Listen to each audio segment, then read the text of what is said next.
Syederalun pihak keluarga Tamrin diselimuti kekhawatiran menyusul masalah yang dihadapi anaknya, Agung Septian, di Malaysia.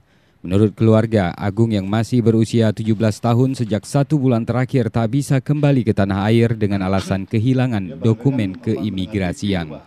Meski demikian, pihak keluarga mengakui bahwa sang anak kini sudah berada di KBRI Kuala Lumpur. Berangkat dari Malaysia, dokumen melancong dari itu, hilang sal.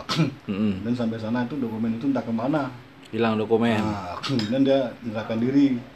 Ada kabar itu yang buat kad itu yang ada pembebasan apa itu kan. Nah, itu dia mungkin menyerahkan diri situ, datang ke KBRI.